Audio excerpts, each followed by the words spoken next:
മിഥുൻ്റെ വേർപാടിൻ്റെ വേദന താങ്ങാൻ കഴിയാതെ വിളന്തറയിലെ വീട്. നിരവധി പേരാണ് ഇപ്പോൾ ഈ കുടുംബത്തെ ആശ്വസിപ്പിക്കാൻ ഓരോ ദിവസവും എത്തിക്കൊണ്ടിരിക്കുന്നത്. വിദേശത്തുള്ള മിഥുൻ്റെ അമ്മ നാളെ നാട്ടിലെത്തും. നാളെ വൈകുന്നേരമാണ് മിഥുൻ്റെ സംസ്കാര കർമ്മം നടക്കുക. അരുൺരാജ് തേവലക്കരയിൽ നിന്ന് കൂടുതൽ വിവരങ്ങളുമായി ചേരുകയാണ്. അരുൺരാജ്, എപ്പോഴാണ് അമ്മ തിരിച്ചെത്തുക?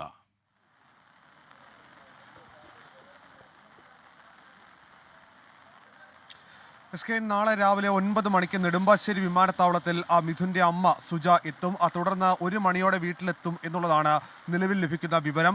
മിഥുൻ്റെ മൃതശരീരം ആശുപത്രിയിൽ നിന്ന് രാവിലെ 10:30ഓടെ സ്കൂളിലേക്ക് കൊണ്ടുവരും. തുടർന്ന് സ്കൂളിൽ 1 മണിക്കൂർ നേരം പൊതുദർശനം ഉണ്ടായിരിക്കും. തുടർന്ന് ഇവിടെ നിന്നാണ് ഭൗതിക ശരീരം വീട്ടിലേക്ക് വിലാപയാത്രയെ കൊണ്ടുപോകുന്നത്. തുടർന്ന് വീട്ടിൽ ചില കർമ്മങ്ങൾ നടത്താനുണ്ട്.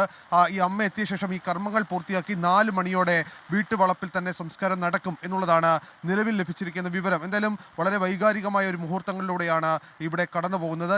ജനരോക്ഷമടക്കം ഇന്ന് ഉണ്ടായ വലിയ തോതിൽ ജനരോക്ഷം ഉണ്ടാകുന്ന സാഹചര്യമടക്കം ഉണ്ടാവുകയും ചെയ്തു. രാത്രി വൈകി പോലും ഇത്തരത്തിൽ വലിയ പ്രതിഷേധമാണ് ഈ സ്കൂൾ മാനേജ്മെന്റിനെതിരെയും സർക്കാരിനെതിരെയും വിദ്യാഭ്യാസ വകുപ്പിനെതിരെയും അടക്കം ഉയർന്നത്. പക്ഷേ ഇക്കാര്യത്തിൽ ശക്തമായ നടപടി വിദ്യാഭ്യാസ വകുപ്പ് സ്വീകരിക്കുമെന്ന് സ്ഥലം സന്ദർശിച്ചുകൊണ്ട് വിദ്യാഭ്യാസ മന്ത്രി തന്നെ വ്യക്തമാക്കുന്ന സാഹചര്യമടക്കം ഉണ്ടായിട്ടുണ്ട്. ഇന്ന് സ്കൂൾ പ്രിൻസിപ്പളിനെ, ഈ സ്കൂളിന്റെ പ്രധാന അധ്യാപികയെ സസ്പെൻഡ് ചെയ്തുകൊണ്ട് ഈ നടപടിക്ക് തുടക്കം കുറിച്ചിരിക്കുന്നു എന്നുള്ളതാണ് വിദ്യാഭ്യാസ വകുപ്പ് വ്യക്തമാക്കുന്നത്. ഇക്കാര്യത്തിൽ കുറ്റകരമായ അനാസ്ഥ അത് എല്ലാ ഡിപ്പാർട്ട്മെന്റുകൾക്കും ഉണ്ടായിട്ടുണ്ട് എന്ന യാതൊരു ആശങ്കകൾക്കും അടിസ്ഥാനമില്ലാതെ വിദ്യാഭ്യാസ മന്ത്രി തന്നെ പ്രഖ്യാപിച്ചു.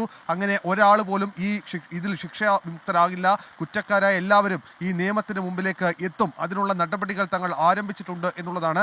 ഇനിയൊരു സർക്കാർ സ്കൂളിലോ അല്ലെങ്കിൽ ഇനി ഏതെങ്കിലും ഒരു സ്കൂളിലോ ഇത്തരത്തിലൊരു കുഞ്ഞിന് ഇത്തരമൊരു ഗതികേട് ഉണ്ടാകില്ല എന്ന കാര്യം സർക്കാർ ഉറപ്പിക്കും എന്നുകൂടി വിദ്യാഭ്യാസ വകുപ്പ് മന്ത്രി ഇന്ന് വ്യക്തമാക്കുന്ന സാഹചര്യമടക്കം ഇന്നുണ്ടായിട്ടുണ്ട്. നാളെയാണ് ഇതിൻ്റെ സംസ്കാര ചടങ്ങുകൾ. അരുൺരാജാണ് വിവരങ്ങൾ നൽകിയത്.